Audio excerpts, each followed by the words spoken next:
Muchas gracias. Hola a todos.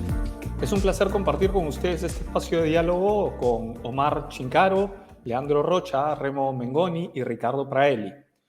Yo soy Carlos Secada, CEO de Sagitas, y hoy estaremos conversando sobre la data como uno de los principales habilitadores para gatillar el potencial del Revenue Management and Pricing, o en castellano, la gestión de ingresos y precios.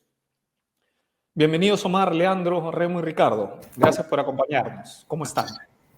Buenas tardes, Carlos, ¿cómo estás? Gracias por la invitación. Buenas tardes, Carlos. Gracias por la invitación. Hola, Buenas Ricardo, tardes. buenas tardes. Sí, continúa. ¿Cómo Ok, les va? buenas tardes, ¿cómo están? Un gusto. Igualmente, buenas tardes. Gracias por la invitación. No, por favor, gracias a ustedes. Bueno, y buenas tardes nuevamente a todos. En las últimas 2 décadas, las compañías que más éxito han tenido son las que han adoptado, o sea, han decidido ser empresas data-driven, es decir, las que toman decisiones estratégicas basadas en análisis e interpretación de datos. Durante mucho tiempo, los datos que se generaban durante las operaciones en las empresas fueron considerados como subproductos o residuos, realmente no se les prestaba mucha atención, ¿no? Y el gran cambio ha empezado o empieza cuando irrumpen en el mercado empresas data-driven, ¿no? Que empiezan a explotar la data y la información que generan y basando así sus estrategias y decisiones comerciales, entre otros, en los datos y la información. Estas empresas han entendido que el dato es un activo que se puede rentabilizar y han convertido el aprovechamiento de la información en una ventaja competitiva. En este sentido, me gustaría empezar nuestra conversación planteando el siguiente punto.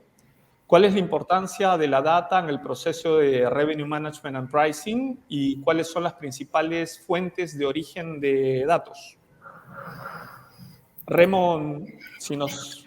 Perfecto, ¿quisiera Carlos. comentar? Sí, como comentaste, la data es el principal activo de las empresas, es una pieza fundamental dentro del Revenue Management y Pricing, definitivamente es un eje fundamental para tomar decisiones basados en datos. Imaginemos por un momento que no contamos con data, que queremos lanzar un nuevo producto al mercado y no tenemos un competidor directo, no tenemos un precio de referencia para un producto nuevo.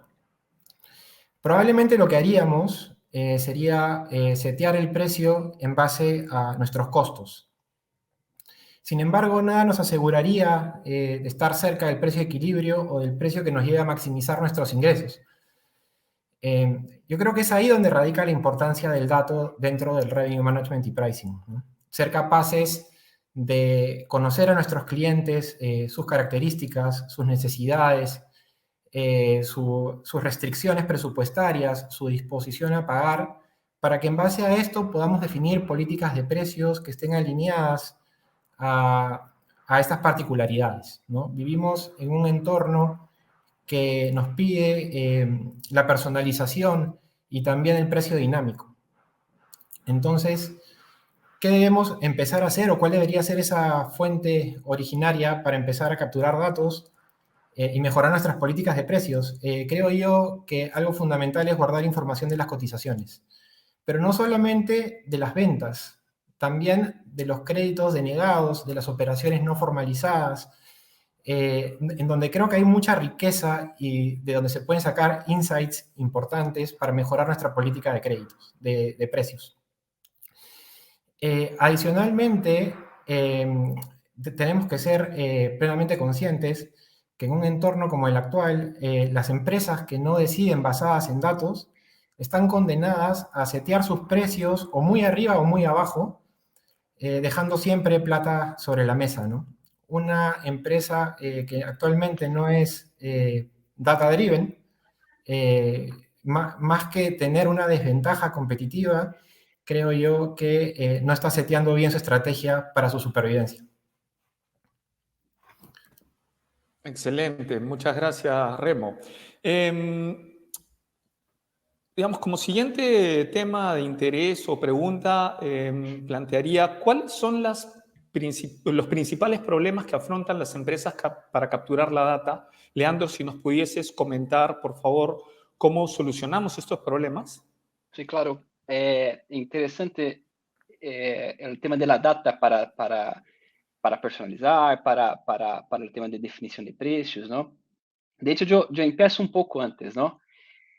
Las empresas hoy que se dicen ser data-driven preocupan-se en usar la data, ¿no? Y está bien y tiene que usar la data, ¿no? La data es el principal componente, el principal insumo para hacer los modelos de precios, de disposición de pago, o sea, para definir exactamente lo que se espera en términos de precificación de sus productos, ¿no?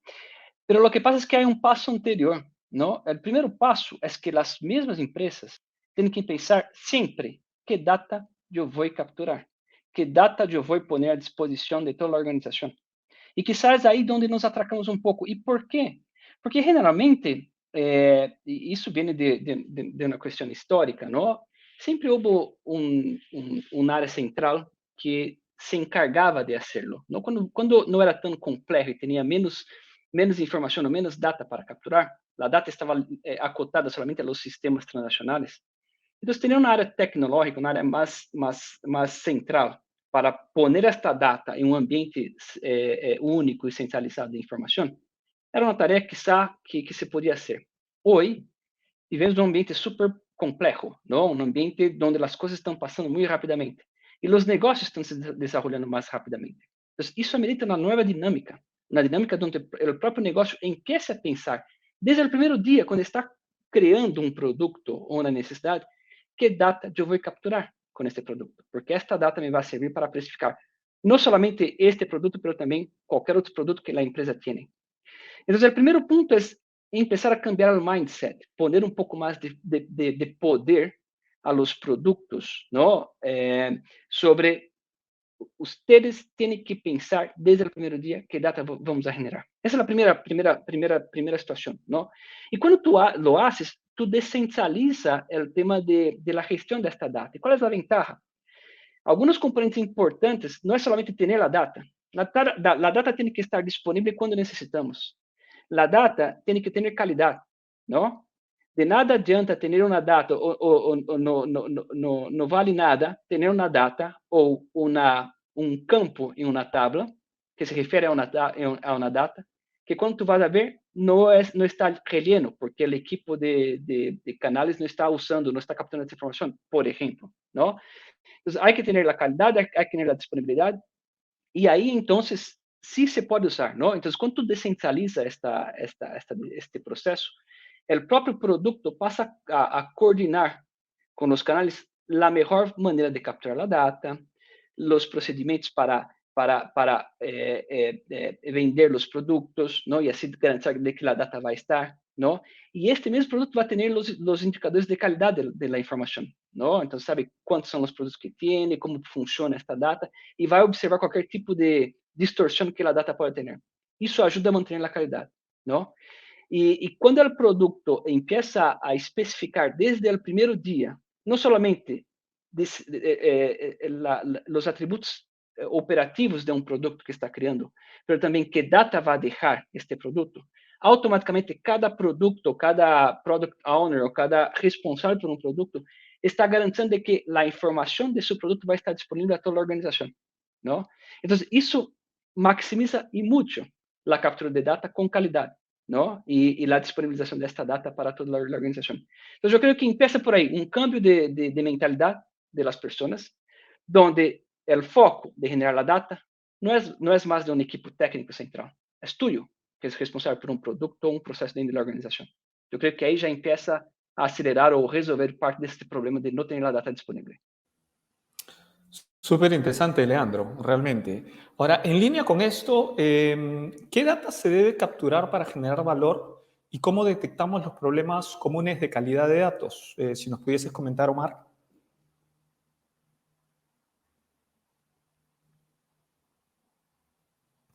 Estás sin audio, estás en mute, Omar. Perdón, disculpen. Oh. Está en mute. Gracias, Carlos. Gracias por la invitación. bastante interesante el Congreso. Bueno, un poco voy de la mano con Leandro, ¿no? Digamos con todo lo que han expuesto hasta el momento. El objetivo principal de toda empresa, o el activo, perdón, son los datos, ¿no? Si realmente las empresas no tienen datos, lamentablemente no vamos a poder asignarles determinados precios o precios eh, en función a los datos, ¿no? A los productos que venden las organizaciones. Dicho esto, ¿no? Y también hay que tener en cuenta la problemática que actualmente enfrentan las empresas el día de hoy. Por ejemplo, hay muchas empresas que no tienen datos, que todas sus, digamos, sus fuentes de información son archivos digitales. Entonces, todas esas perdón, son archivos impresos, son hojas impresas. Todas esas empresas tienen que digitalizar primero todas sus fuentes de datos. Hay otras empresas que tienen sus datos son premiums, ¿no? Y encima la tienen en distintas fuentes, en distintos formatos. Y es más, y ni siquiera se tiene una información certera de, por ejemplo, cuántos clientes tiene la organización. Yo, en base a mi experiencia, cuando trabajaba en una organización, iba a un área y preguntaba cuántos clientes tiene la empresa, 500.000 de clientes. Iba a otra área, ¿cuántos clientes tiene la empresa? 1.000.000. Iba a otra área, ¿cuántos clientes tiene la empresa? 800.000. Cuando realmente el cliente es único para toda la organización. O sea, toda la organización debe tener un número exacto de clientes, ¿no? Porque es transversal a todos los negocios que tiene la empresa. Pero ¿por qué ocurre todo esto? Por un tema de que la data no la tienen centralizado, la data no la tienen integrada, la data están en distintas fuentes, tenemos ahí negocios que son mini empresas dentro de una empresa. Entonces eso no es lo correcto. ¿Y esto cómo afecta entonces al precio de los productos que van a dar a estas empresas? Al final, digamos, vemos la problemática que tienen en cuanto a data. ¿Qué hacen, digamos, digamos, los gerentes o las cabezas de las empresas? Bueno, no puedo hacer nada con mis datos. Bueno, entonces tengo que poner el precio de acuerdo a juicio de experto, a mi conocimiento de negocio que tengo en función al mercado. Y un poco que ya se pierde el no usar los datos. Entonces ya ahí empezamos mal, ¿no? Porque realmente ya volvemos a lo mismo que era antes, ¿no? Era a ser una empresa muy tradicionalista que todo se basaba en base a conocimientos expertos. Entonces, dicho esto, digamos, acá respondo a la pregunta: ¿qué data debe capturarse que debe generar valor para fijar los precios? Primeramente, hay que ver, digamos, internamente todas las aristas de la empresa. No solamente es tomar como fuente de datos solo los precios, tenemos que tomar, digamos, la cantidad de inventarios que tiene la empresa, ¿no? ¿Cuántos productos tiene la empresa? Ver el stock, ¿no?, que tiene la empresa, considerar en cuenta las diferentes campañas que hace la empresa. Por ejemplo, te pongo una empresa del sector retail, por ejemplo, las tiendas Oesle. Por ejemplo, para que ellos puedan fijar sus precios, si uno se acerca a estas tiendas por departamentos, nunca ve el precio estándar todas las épocas del año. Siempre tienen precios diferenciados. Y entonces ese es otro punto importante, que hay que también capturar información de los estados en los cuales las organizaciones comienzan a hacer cambios de sus precios. Por ejemplo, no sé, otoño-verano, ¿no? O sea, estados de ese tipo, recoger información de las campañas que realizan las distintas empresas. Y otro punto también interesante que hay que verlo es analizar a la competencia, ¿no? Porque no solamente una empresa vive como una isla, ¿no? O sea, vive solo y nada más. Simplemente tiene que fijarse a los competidores, ¿no? Ver qué están haciendo los competidores en cuanto al precio, ¿no? Digamos, si soy Oesle, por ejemplo, tengo que ver qué está haciendo Saba Falabella en cuanto a los precios de los mismos productos que yo tengo, ¿no? O sea, analizar a la competencia para poder fijar el precio. Y no solamente se trata de fijar el precio, este punto también es interesante, sino se trata de ver eh, qué atributos están afectando realmente a tener un precio óptimo, o qué atributos están afectando a la demanda que vaya a tener. Entonces, para ello, una forma de poder encontrar valor a mis datos es tal vez de repente generar alguna solución analítica que te identifique drivers que impactan a la fijación de precios, ¿no? Para poder ver qué palancas debo mover, ¿no? Porque de repente no todo es precio, sino de repente tal vez es acabar el stock, posiblemente, o es hacer más compras de productos, ¿no? Para poder tener una demanda adecuada, tener un precio óptimo, ¿no? De esa manera podemos encontrar, digamos, dentro de los datos, capturar el valor para las empresas. Ahora, en cuanto a los problemas de calidad comunes de datos, bueno, ahí hay, digamos, un montón que hay que verse, ¿no? Para eso existen herramientas que te ayudan a determinar, digamos, hacer ese control de calidad. Por ejemplo, una típica problemática son la cantidad de datos perdidos, ¿no? Por ejemplo, si tengo 80% de datos perdidos, ¿qué tengo que hacer? ¿No? Por ejemplo, otra problemática típica son los valores outlier. ¿Y cómo nos damos cuenta de eso? Utilizando un poco de estadística descriptiva, viendo diagramas de boxplot, viendo gráficas de QQplot para ver un poco los valores outliers, ver qué hago con esos valores outliers. Otro problema típico de control de calidad dentro de mi base de datos puede ser la multicolinealidad, ¿no? O sea, la alta correlación que puede existir entre los atributos que estoy analizando. Entonces ahí surgen todas esas preguntas. ¿Y qué hago con todas esas problemáticas? ¿Cómo resuelvo todo eso para poder fijar un precio adecuado o establecer alguna solución analítica que determine driver que impacten a la demanda, que impacten a la fijación del precio, ¿no? Todas esas cositas se tienen que tener en cuenta para poder desarrollar algo integral dentro de la organización. Pero todo tiene que partir desde la cabeza de toda la empresa. Porque si la cabeza de toda la empresa no está con el chip de la data, lamentablemente no se va a poder hacer mucho, ¿no? Entonces parte mucho desde la cabeza y de ahí todo se comienza, digamos, a funcionar, ¿no? Eso es un poco lo que puedo aportar al respecto. Excelente, Omar, súper interesante, muchas gracias. Ahora, hablando de, digamos, de tema de willingness to pay o disposición por pagar, ¿no? Una de las ventajas de los proyectos en base a datos consiste en perfilar a distintos segmentos de cliente para poder determinar justamente este tema que se llama la propensión o disposición de pago de los clientes, willingness to pay en inglés, ¿no?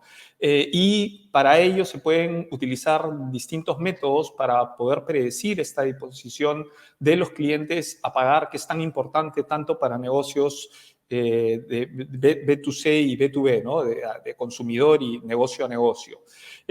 Cuéntanos, por favor, Ricardo, un poco más sobre estos distintos modelos de willingness to pay. Claro, Carlos. A ver, existe una amplia gama de métodos y algoritmos que pueden aplicarse dependiendo del contexto, ¿no? Esto incluye si el valor agregado al cliente mediante el producto o el servicio, el inventario visible, como mencionaba Omar, visible al cliente, ¿no? Ya sea en e-commerce o en las góndolas, etc.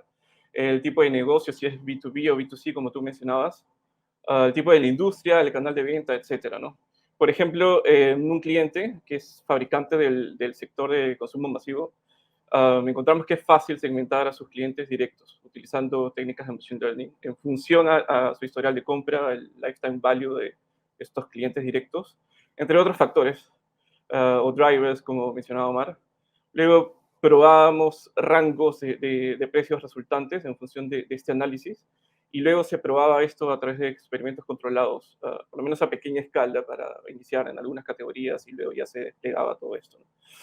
En otro ejemplo ya más,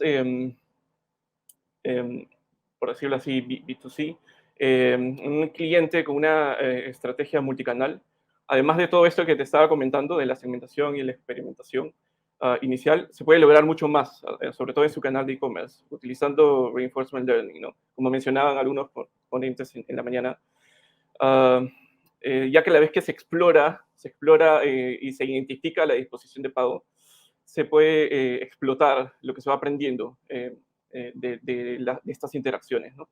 Y se van fijando los precios óptimos por cada segmento o incluso por cada consumidor y prácticamente en tiempo real. Muchas gracias, Ricardo. Leandro, ¿nos puedes comentar, por favor, cómo estos modelos se vinculan con los proyectos de Revenue Management y Pricing? Sí, sí, claro. El gran punto es que hoy todo y cualquier, los modelos son yo diría la grande fuente no de información, pero la grande fuente de procesamiento, de identificación de los padrones, ¿no? Y una vez que los modelos ya están desarrollados, ya tienen las recomendaciones, ¿no? Entonces, ellos son aplicados directamente a las bases de información para que sea consumido por los productos, ¿no? De una organización, ¿no? Y ahí así se puede definir los precios y se puede determinar el potencial de compra o de pago de cada uno de los clientes, ¿no? Entonces, isso é uma parte importante. Entonces, tú tienes que tener la data com calidad, disponibilidade, el processo de modelamento, que é um pouco do que comentava Ricardo, ¿no? Y después disponibilizar esto en los productos. Y para mí esa es la parte un poco más tricky, un poco más difícil, ¿no? ¿Y por qué difícil? ¿No? Porque es ahí donde, de hecho, el producto gana una forma, ¿no? Pasa a vivir. Entonces, si tú quieres, por ejemplo, definir un precio ideal de una tarjeta de crédito, por ejemplo, ¿no? En un banco, y claro, una vez que tú tienes las segmentaciones, los grupos de clientes y cuál es el potencial o el valor de precio que tú vas a pedir para cada grupo de clientes, tú tienes que garantizar que tu aplicación, tu sistema, va a usar esta información para exponerla y decir, mira, si tú quieres comprar una tarjeta de crédito, para ti, ese es el precio que te ofrezco, ¿no? Claro, el principio es que el modelo has definido el precio ideal para aquel cliente, considerando todas las variables que dicen isso para a organização. E que depois este sistema que processa a tarjeta, de hecho, pueda entregar este preço, não? Isso não é algo tão sencillo, porque imagínate que generalmente os sistemas, ¿no? de las tarjetas são hechos para definir preços por tipo de produto. Então, imagínate que um produto pode ter agora preços distintos ou interesses distintos de acordo com o risco do cliente, por exemplo, ou de acordo com o potencial de pago de cada cliente, ¿no? Entonces, yo tengo que garantizar que este sistema, de hecho, va a aceptar este nuevo precio específico para cada grupo de clientes, no más para grupo de productos, ¿no? Entonces, es un cambio que no es menor. Pero si las empresas lo están haciendo, ¿no? Con un poco de... nos cuesta un montón, pero están haciendo, y así es como se incorpora en los productos, ¿no? Y para eso hay que haber una coordinación súper fuerte entre los equipos de pricing que están definiendo, de hecho, estes precios personalizados con los productos para que puedan, de hecho, implementarlos en los sistemas fuente de la organización, ¿no? Muchísimas gracias, Leandro, sin duda. Ahora, estamos hablando de datos y cómo los datos son base para poder luego trabajar y tomar decisiones, ¿no? Sin embargo, la generación de datos, tanto en calidad como en volumen, es un problema para muchas empresas, ¿no? De cara a poder desarrollar estas soluciones para la gestión de precios. ¿Podrían comentarnos algún caso de uso en gestión de precios donde la data haya sido un gran reto y obstáculo? Remo. Sí, perfecto.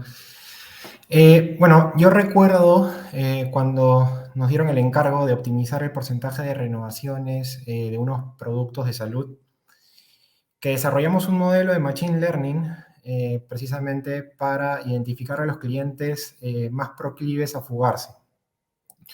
Entonces, una vez que el modelo ya estaba construido, nos dimos cuenta con mucha sorpresa de que el precio no era una de las variables más relevantes, ¿no? De hecho, no aparecía en el top 20 del Feature Importance. Y eso nos llamó mucho la atención. Y podía significar muchas cosas, ¿no? Podía significar, por ejemplo, de que el precio no era una variable determinante para nuestros clientes. Podía significar que el precio no había sido lo suficientemente volátil como para incentivar la decisión de fuga. O también podía significar que había un problema en los datos. Después de algunas indagaciones, nos dimos cuenta que el precio que estábamos utilizando era el precio pizarra, ¿no? Y el precio pizarra históricamente no había variado mucho. En realidad, el precio que debimos haber utilizado era el precio luego de ajustes de recargos y descuentos. En seguros, los recargos y descuentos tienen una correlación con el historial de siniestralidad de los clientes. Entonces, estábamos usando un precio indebido para medir la elasticidad. Y yo me llevo de esta experiencia 2 lecciones, ¿no? La primera es garbage in, garbage out, ¿no? El precio no era, el precio pizarra no era el precio que debimos haber utilizado para hacer el análisis y para hacer el modelo inicialmente, ¿no? Felizmente nos dimos cuenta a tiempo y no tomamos decisiones en base a los resultados preliminares. Y la segunda lección tiene que ver un poco con lo que comentaba Omar. Nosotros tenemos que sacar la información de un repositorio de datos que sea confiable, ¿no? Donde esté el single version of truth de la compañía. Sacar información, por ejemplo, de silos, ¿no? Que muchas veces manejan los negocios, puede llevarnos a usar datos que no están actualizados, que no están gobernados, y nos puede llevar a concluir o a tomar decisiones incorrectas, ¿no? Y de hecho, que una empresa sea data-driven no significa solamente que tome decisiones basadas en datos, ¿no? Para ser data-driven tienes que tomar decisiones correctas basadas en datos confiables. Sin duda, sin duda. Gracias, Remo. Leandro, ¿podrás compartir algún caso de uso? Sí, pero antes yo quería complementar, porque a mí me encantó lo que dice Remo, ¿no? Eh, eh, una vez más, ¿no? Por eso que es importante tener yo diría, el ownership de la data por los negocios. Primero, porque un tema que Remo comenta es cómo interpretar la data también, ¿no? Usar la data, tener la data disponible y no entender el contenido y el impacto para el precio puede generar un problema, ¿no? Entonces, si el negocio está involucrado desde el primer día, eso va a ayudar un montón, ¿no?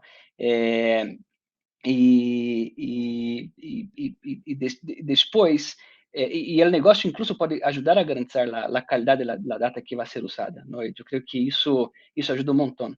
El segundo punto es que el negocio está preocupado en generar data, ¿no? Porque a veces nos preocupamos en consumir la data, pero no nos preocupamos en generar la data. Toda data é importante. E um ponto importante aqui sobre o tema da data é que, a vezes, também estamos preocupados em capturar a data que é generada por nossos sistemas transnacionais. Mas há um montão de outra data hoje, data de localização, não? A geolocalização determina incluso tu comportamento de compra, tu comportamento traz muito mais informação que somente a ubicação onde tu estava em algum determinado momento. Não? Então, há um montão de data hoje que é capturada e que pode generar y que tiene que ser capturada y el producto que tiene que estar preocupado en capturarla para que se pueda ser usado después para definición de precio. E sobre o caso de uso, eu não me recordo agora um caso específico que tivemos algum problema específico com data, hasta porque eu acabo não me involucrando em detalhe de cada um dos modelos, não? Pero seguro habrá algum, eu não sei se algum de meus companheiros pode compartilhar alguma experiência específica, pero eu não me recordo em um modelo que havia tenido algum problema de data, hasta porque eu não me involucro em el desarrollo individual de cada modelo. Súper, súper bien. Igual, Leandro, el compartir tu experiencia y complementar, digamos, las ideas sobre lo que estamos hablando es muy, muy valioso. Muchas gracias. Hablando ahora un poco de otras fuentes de datos realmente que hay, que a veces no las tenemos dentro de la organización, sino están afuera de la organización, no son datos que nosotros generemos, como por ejemplo es el tema de lo que se conoce como web scraping, ¿no? Que es recopilar datos de sitios web mediante, ¿no?, códigos. Es una fuente de datos más lógicas y de fácil acceso que hay actualmente, ¿no? Y de esto se trata el web scraping o data scraping también, que es conocido, ¿no? Omar, ¿nos podrías comentar un poco cuáles son las ventajas del data scraping?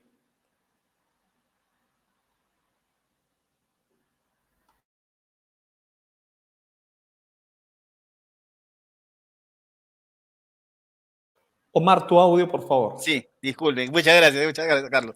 Gracias por avisarme. Listo, buena voz. Sí, un poco comentaba, cuando hablamos de web scrapping o data web scrapping, nos referimos primero, hacemos la pregunta, ¿y para qué hacemos esto, no? O sea, ¿cuál es el objetivo? ¿Cuál es la finalidad? Y al menos, bueno, en base a mi experiencia y en base a todo lo que he podido recopilar, digamos, el web scrapping o data web scrapping simplemente lo hacemos para poder analizar a las competencias, a los competidores, a la competencia, ¿no? Para poder, primero, número uno, fijar un precio adecuado en función al comportamiento de mis competidores. Ahora, aparte, no solamente me va a servir para fijar el precio, sino yo puedo tener, pues me puedo formular hipótesis, ¿no? Respecto al precio, respecto a cómo será la demanda, respecto a la cantidad de productos que debería tener, digamos, como compañía para poder maximizar la demanda y obviamente maximizar los beneficios que pueda tener. Entonces, esa Data Web Scrapping también me permite validar esas hipótesis, ¿no? Ahora, ¿qué más también me permite? Agilizar mucho más rápido la captura de información, ¿no? Antes, por ejemplo, para poder analizar a mis competidores desde un punto de vista tradicional, ¿qué es lo que normalmente se hacía? Bueno, hagamos un estudio de mercados, ¿no? Entonces, para ver cómo se está comportando mis competidores, puedo hacer un cliente incógnito, ¿no? Para ver qué es lo que está haciendo mi competidor y que yo no podía hacer, ¿no? Eso era lo que normalmente se hacía, te hablo hace 5 o 6 años atrás, ¿no? Pero ahora nace esta nueva tecnología, bueno, que siempre ha existido, pero el tema es que recién se está utilizando, ¿no? Entonces, nace esta tecnología de poder hacer web scraping, ¿no? Y ya no es necesario hacer todo el estudio de investigación de mercado, simplemente a través de la página web, ya, tomar lo que hay por detrás, los datos que tiene esta página web cargados por detrás y de qué forma me puede servir para maximizar, digamos, mis objetivos que tengo como compañía, ¿no? Entonces, para eso, esa es otra de las ventajas que me ayuda, minimizo los costos. O sea, ya no tengo que invertir de repente 50.000 o 100.000 soles en, hacer un estudio de investigación de mercado. Ahora simple y llanamente entro a la página web del competidor y hago el web scrapping, ¿no? Pero también hay que tener en cuenta que también muchas empresas tienen una problemática en la página web. Ahí sí, si es que la página web de estas empresas, que pueden ser mis potenciales competidores o mis competidores vigentes, no está actualizada o tiene problemas internos, entonces, ¿qué es lo que va a conllevar al yo hacer web scrapping? A tomar datos que no son confiables, ¿no? Y realmente, y esa captura de datos que no son confiables, posiblemente me puedan llevar a tomar malas decisiones, mala fijación de precios, digamos, precios posiblemente engañosos que realmente no estén de acuerdo al mercado. Por eso, recomendación, a la vez que se hace el web scrapping, no dejar de lado los estudios de investigación de mercados, ¿no? Un poco, de alguna manera, te ayuda a validar realmente si lo que estamos capturando es lo adecuado o no, ¿no? Si es que realmente la página web de mis competidores estaban activas, estaban con la información actualizadas, ¿no? ¿Por qué digo esto? Porque ahorita en el mundo moderno, la competencia, pero es en el argot popular, es criminal la competencia, ¿no? O sea, hay mucha competencia y no es una competencia, digamos, leal, es una competencia desleal, ¿no? Entonces, a veces muchas empresas, no, yo sé que mi competidor me va a capturar a través de la web. Entonces, ¿qué hago? Le meto claves, le meto cosas de tal forma que mi competidor no puede ingresar a mi página web a capturar mis datos, ¿no? Entonces, ese tipo a la fecha, ese tipo de competencias existe, ¿no? Entonces, la idea es ver cómo sobrepaso eso, ¿no? O sea, no solamente es hacer web scrapping, es también no dejar de lado la parte tradicional, los estudios de investigación de mercado, de repente los clientes incógnitos, ¿no? Que, digamos, pueden servir muchísimo, ¿no? Un cliente incógnito se hace pasar por un cliente y comienza a identificar precios en los competidores, ¿no? Entonces, eso también, cruzarlo y de esa manera vamos a poder obtener una data adecuada para poder, digamos, poder analizar. Y aparte, esto contribuye también muchísimo porque es información que normalmente las empresas no tenemos, ¿no? No tenemos sobre los competidores, ¿no?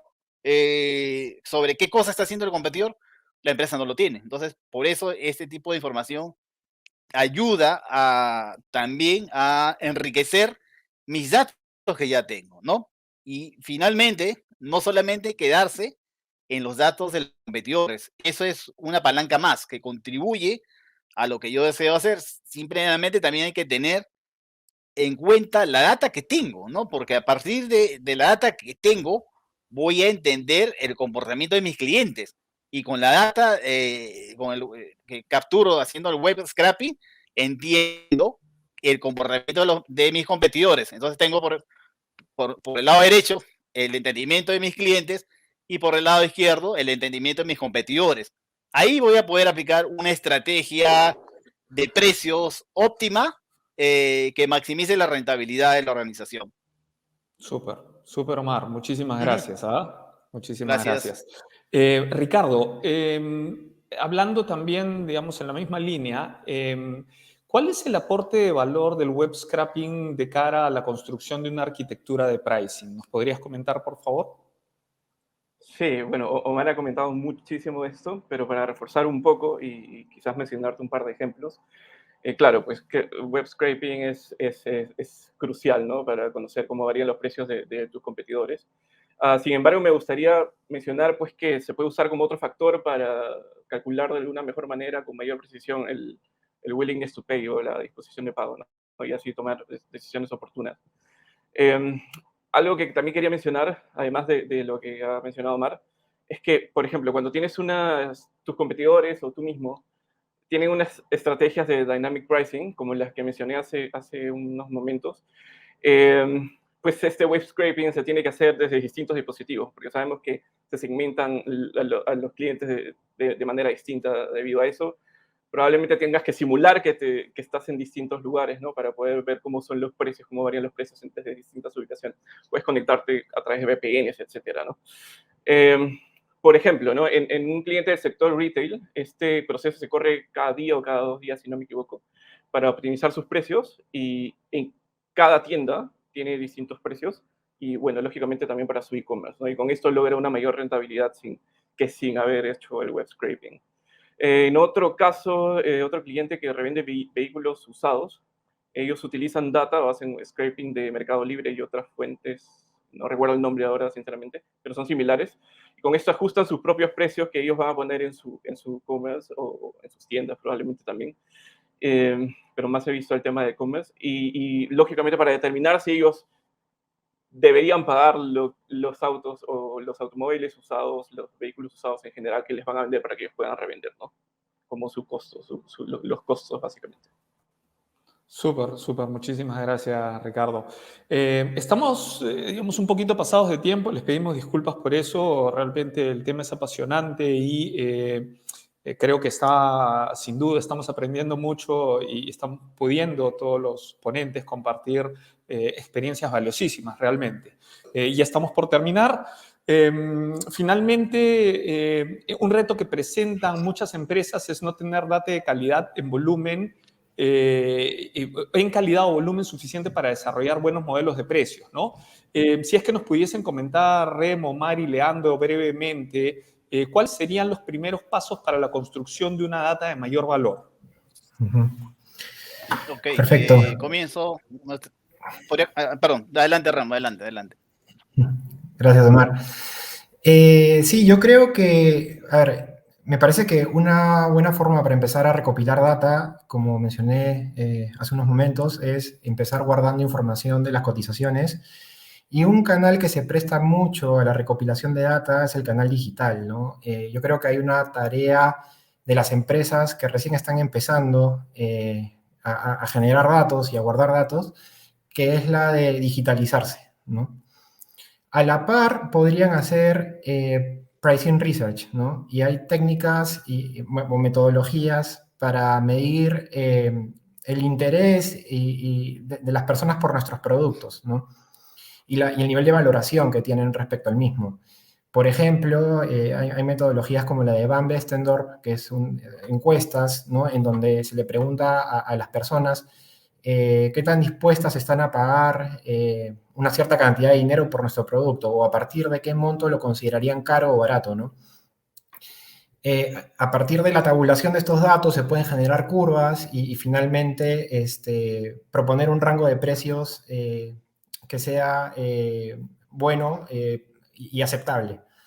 También tienes otra, como la de Gabor Granger, que ya requiere un poquito más de familiaridad entre la persona y el producto, donde directamente te preguntan si estás dispuesto a pagar $5 por el producto. Si tu respuesta es positiva, te preguntan, ¿y estarías dispuesto a pagar 6? ¿No? Eso es para medir la disposición a pagar.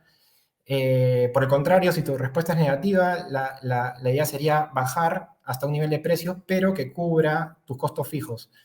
Y finalmente, bueno, tienes los famosos conjoins, ¿no? En donde al entrevistado o al encuestado se le dan 5 opciones, se le pide que elija 2, por ejemplo, y que luego argumente su respuesta tomando en cuenta los atributos de los productos, ¿no? La idea aquí es entender para el consumidor qué atributos son los más importantes. Yo creo que aplicando encuestas y este tipo de técnicas, y además complementando con la captura de data, se puede armar una estrategia de precios bastante robusta. Muchas gracias, Remo. Omar. Sí, correcto. Voy un poco, como estamos un poco fuera de tiempo, voy rápido. Yo creo que complementando a lo comentado por Remo, que un poco bastante interesante las diferentes técnicas de investigación de mercados para la captura de precios, creo que un punto importante también hay que tener en cuenta es armar una buena arquitectura de datos, ¿no? Porque si no vamos a caer en el mismo problema que tienen las empresas tradicionalistas, que tenemos fuentes de datos por distintos lados. Tenemos en Excel, tenemos en Word, en audio, en PPTs, en video, y al final pues, no tenemos nada centralizado. Entonces tenemos que armar una buena arquitectura de datos, tenemos que centralizar toda la data y a partir de toda esa información que vaya capturando, un poco de las técnicas de investigación de mercados que nos expuso, Remo, que es bastante, muy interesante, capturar data de la web, scrapping o de las distintas fuentes, almacenarla en un solo repositorio, tener una buena arquitectura de preferencia en nube, apostar por las herramientas nube que manejan las grandes empresas como Google, como son GCP, AWS, ¿no? Y todas ellas, y a la vez también tomar y utilizar los algoritmos de Machine Learning, ¿no? Para poder explicar qué drivers estarían impactando a esta fijación de precios, qué drivers estarían impactando a la elasticidad, qué impacta a maximizar la demanda, para poder definir una estrategia completa de pricing, ¿no? Para poder, de esa manera, estar a la vanguardia con los competidores y lograr maximizar la rentabilidad para las organizaciones, ¿no? Muchas gracias. No, muchas gracias a ti, Omar. Leandro, Sim, muito algo de rápido, compartir. muito rápido, e é solamente juntando um pouco do que comenta Omar e Remo, não? Primeiro ponto, planifique, não? Planificar qual é com base em tu objetivo de precificação, quais são as informações que tu vais necessitar, quais são as fontes de informação. Pode ser web scrapping, como comentou Omar, pode ser encuestas. A mim não me gusta encuestas, mas sim é uma fonte e que se deve usar. Dados de terceiros, um montão de empresas que são provedores de informação que podemos. Então, uma vez, primeiro, determinar exatamente que informação tu necessitas. Segundo, um ponto que comenta Omar, planifique tua arquitetura de data. É importante ter uma arquitetura clara, de onde vai poner a informação, de maneira centralizada, que todos podem usar de maneira ordenada. De outra maneira, vai ter uma empresa com um montão de silos de informação muito pouco práticos, não? E então, começar a usá-la, não? Com qualidade e responsabilidade, não? Pero es eso. Excelente, Leandro. Muchísimas gracias. Bueno, ya estamos llegando al final del conversatorio. Yo quería, digamos, dejarle una breve reflexión, unas palabras finales, empezando por el dicho que dice: Roma no se construye en un día, ¿no? Estamos viendo y hemos visto, los ponentes han compartido realmente una serie de estrategias, tácticas, herramientas, que ellos están a la vanguardia de lo que hoy día se está haciendo a nivel de región, el Perú y a nivel regional, ¿no? Y hay mucho tiempo, hay mucho trabajo detrás de eso, pero no necesariamente es el caso de todas las empresas. Entonces, un poco lo que quisiera compartir con ustedes es, no hay que tener miedo, eso es uno, no es necesario empezar por algo muy complejo o algo a niveles demasiado desarrollados, sino yo hago la analogía, me gusta hacer la analogía del Fórmula 1. Uno ve las competencias de Fórmula 1 y ve autos muy sofisticados, con tecnología muy sofisticada, con equipos muy sofisticados, ¿no? Entran a pits y cambian las llantas en 2 segundos o 3 segundos, pero para llegar a eso, las personas que están ahí y los pilotos que están ahí empezaron manejando karts, ¿no? Y probablemente de niños empezaron manejando también cosas mucho más sencillas. Entonces, un poco el mensaje es, a eso queremos llegar a lo que todos los expertos hoy día nos han contado. Sin embargo, es más importante empezar hoy a hacer y empezar por algo pequeño y comenzar a construir a partir de ahí, que tampoco se necesita tener unas fuentes de datos totalmente integradas y muy sofisticadas. A veces con la información que se tiene es suficiente como para poder empezar y a partir de ahí empezar a construir, ¿no? Bueno, ha sido un gusto conversar con todos ustedes y compartir juntos estas reflexiones que sin duda, estoy completamente seguro, son de gran valor para cada uno de nosotros, ¿no? Muchas gracias por su presencia, gracias a nuestros ponentes, Omar Chincaro, Leandro Rocha, Remo Mengoni y Ricardo Praeli.